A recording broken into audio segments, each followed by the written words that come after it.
In this episode, I am going to break down the who, what, when, where, why, and how to pitch local TV from me, a local TV reporter. If you haven't jumped into my bootcamp yet, you can see how this played out for a solopreneur who I worked with in my media mentoring program. We worked on her very first pitch together, which turned into a live 5-minute TV segment. This was all like within a week. So to see that pitch, you can just visit theexactpitch.com and you will see what she sent to a local TV station to get booked and appear within a week.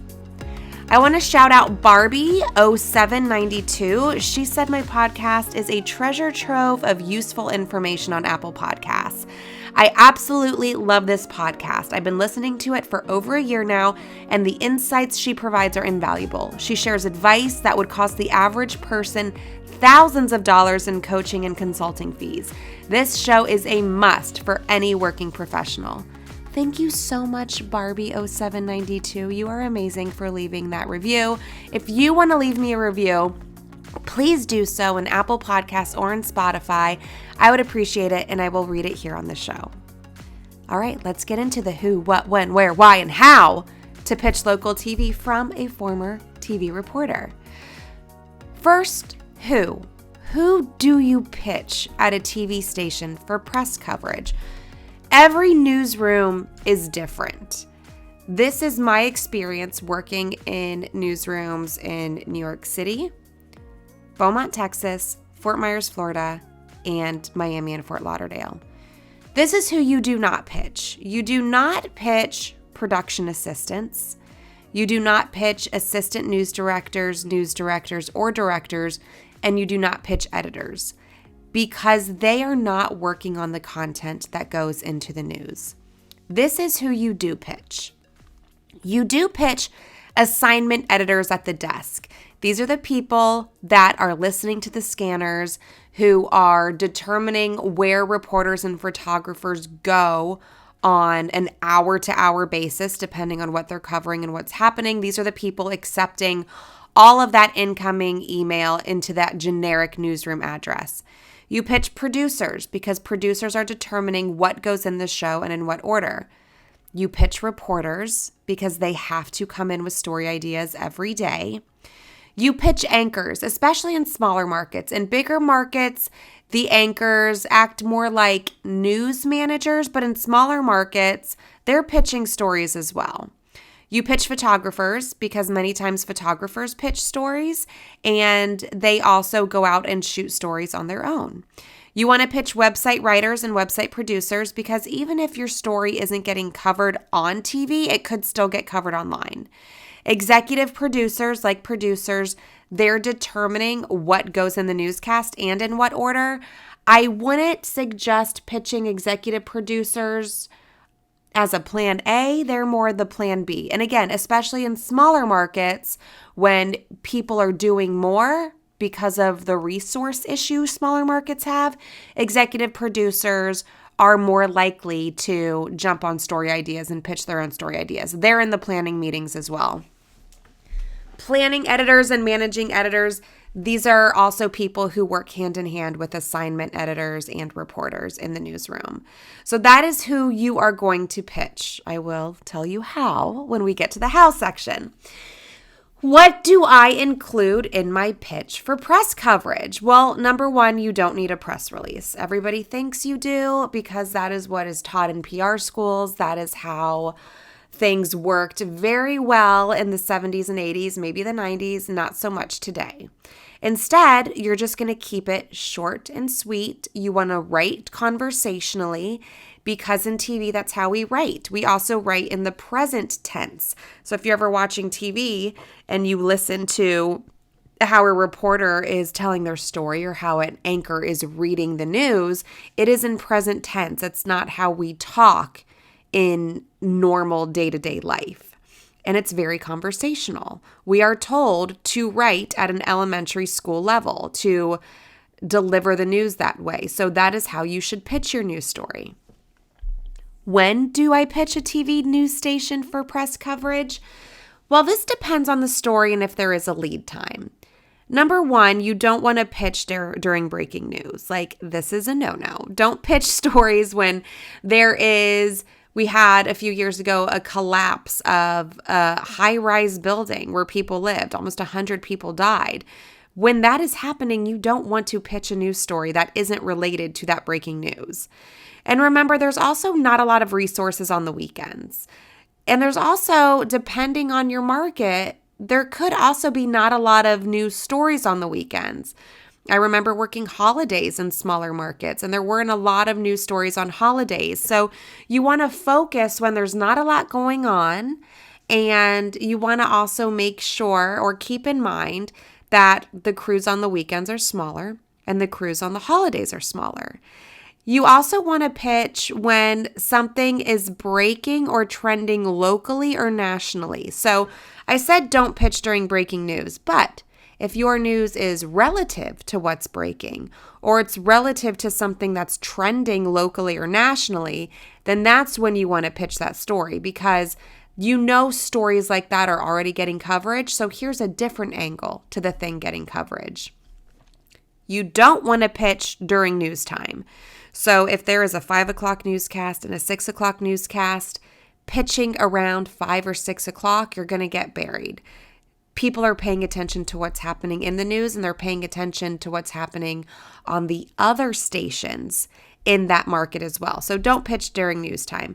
Ideally, pitching before the 9 a.m. meeting for dayside coverage and pitching right before the 2:30 p.m. meeting for nightside coverage works. So I think in just about every newsroom I worked in, there was a 9 o'clock or a 9:30 meeting, and then a 2 to 3 o'clock meeting. In the last market I was in, it was 9:30, I think, and then 2:30. So at that 9:30 meeting, we're talking about what's going to be covered that day to air at 5 and 6.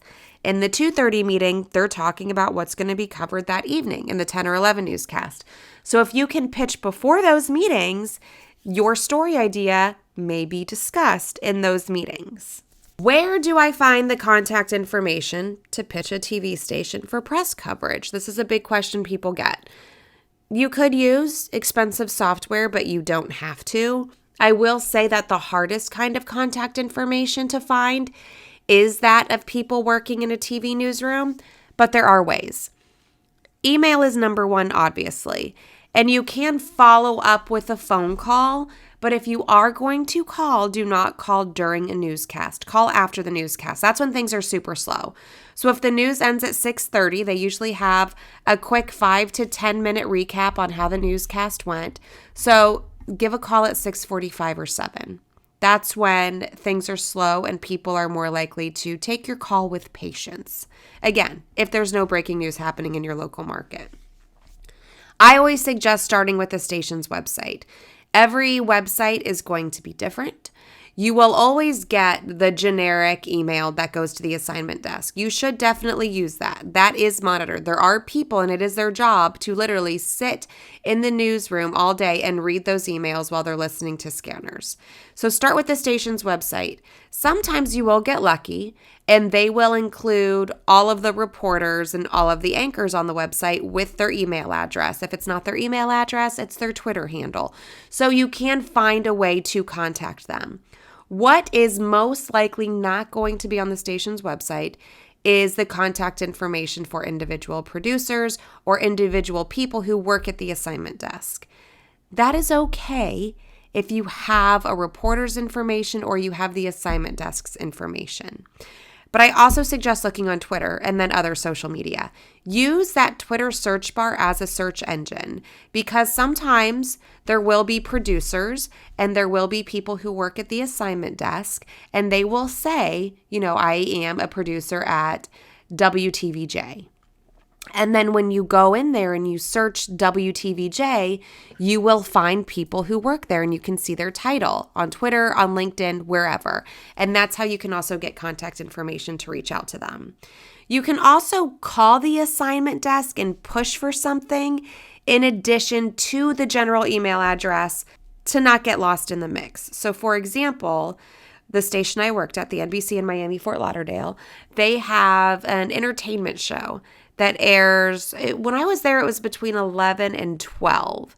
And that is something that the assignment desk, they may or may not forward it to the producer who works on that show. But sometimes it's just easier to contact the producer who works on the entertainment side because it's more of an entertainment story and it's not necessarily a news story. So you could call the assignment desk and ask for the producer of it was called Six in the Mix. Ask for the producer of the Six in the Mix show. And then maybe they will give you that direct email address. Again, if you're calling during the day when things are busy, if you're calling during a newscast, they're less likely to help you than if you would call maybe around 10 a.m. or 1 p.m. or 7 p.m. So you just need to keep that stuff in mind when you're dealing with local TV. Why should I pitch a local TV station for press coverage? Well, you always want to start local because that's where you're the most newsworthy, where you live locally.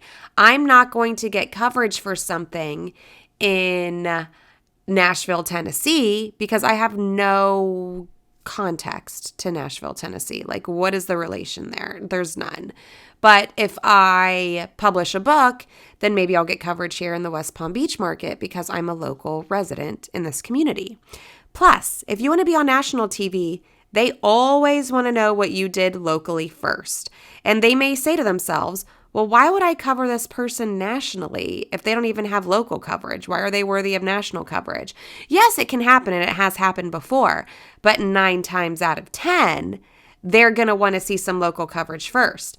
When I pitched Amy Porterfield to CNN, they asked me if she had local TV coverage because they don't want to put her on national TV if she's not prepared for national TV. She did not have local TV coverage, but she did have experience doing a boatload of live webinars. So she's comfortable in front of the camera. And when I let them know that, then they were more excited to move forward with having her on because they knew that she was prepared to be on live TV. Local TV can also be a feeder to other things. So we have these things called the wires. There's like a big database of a bunch of local TV stories. So if I do a story for the NBC in Miami, Fort Lauderdale, it will go into this database with all of the other local NBC stories.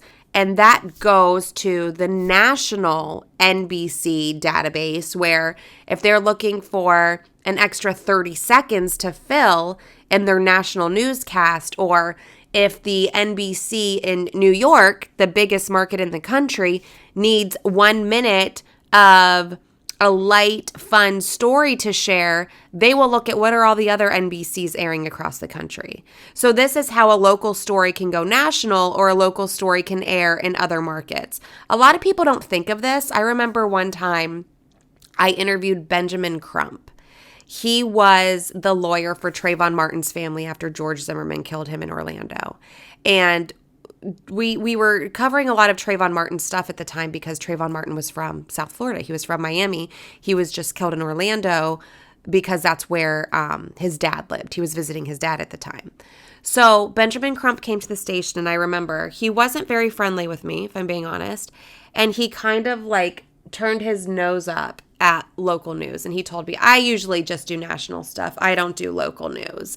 And I thought, okay, well, clearly you don't know how this works because one, this NBC station is owned and operated by national NBC. So what we do directly goes to national coverage. So what he didn't realize was by doing an interview with local TV, first of all, you don't turn your nose up at the Miami Fort Lauderdale market. It's the 16th biggest market in the country. So like that is that. Like I was very frustrated with the way he was approaching that. And Trayvon Martin was from Miami, so you should be happy to do a story to the Miami market audience. Anywho, point of this is he does an interview in the Miami market that can be aired at NBC stations across the country in addition to national NBC. And many times that happens, especially with a story that big. So to say, oh, I don't want to do local TV here, it's just a small market. Well, first of all, it's how you get started. And two, it's how you can get bigger and go anywhere. It's a feeder to other things. Finally, TV is where most credibility lies because there is a certain amount of time you have on TV.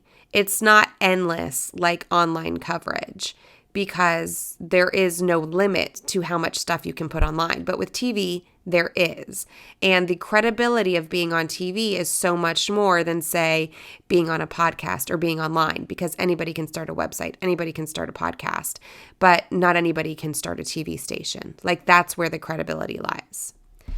How do you pitch a TV station for press coverage? This is the big one. And my bootcamp, Pitch Publicity Profit, walks you through one of my media mentoring program clients pitching local TV, getting a yes, appearing live, and turning the appearance into paid brand deals all within the course of a week. So to get the word-for-word details on this, you need to jump into my bootcamp. It's just 3 hours, and it only costs $37. Like, it's a no-brainer. You can access that at pitchpublicityprofit.com. I will link to that in the show notes. But generally speaking, I will share how you write a pitch and in what order. But if you want to see a real-life example of how this happened for a solopreneur who has never earned coverage before, then I highly suggest you visit pitchpublicityprofit.com. Generally, we're going to go through 5 steps, and it's going to be in this order. Number 1, you're going to start off with something personal so the reporter knows that she isn't copied on 500 other emails of the exact same thing at the exact same time. It is shocking how much this happens, and now being on the other side of things, it's frustrating to me because I know that if you hire a PR agency to do this for you, you're paying thousands of dollars a month, and you've committed to at least a 6-month retainer. And these people you've hired are blasting this pitch to hundreds of people at the same time, and that's just not effective, and journalists hate that. So you want to start with something personal so the reporter knows that he or she is the only one being sent that. Number 2, you want to go right into why that reporter should care about the story you're pitching. This should include something that's currently trending, new statistics, recent data. It has to be news and not a promotion. And remember, it also has to have a local tie-in because we're talking about local news. I gave the example of me publishing my book that's going to come out soon called Become a Media Maven. If I pitch that to media in Nashville, they're going to be like, why do I care? You're not from here. This has nothing to do with Nashville. If I pitch it in the West Palm Beach market, I am a local author who lives here, who networks with people in the community. It adds the local element. A big mistake people make at this step is they say, I'm Christina. I used to be a reporter and anchor. Now I'm in PR, and I would love to tell your audience about how they can earn exposure without spending money on ads.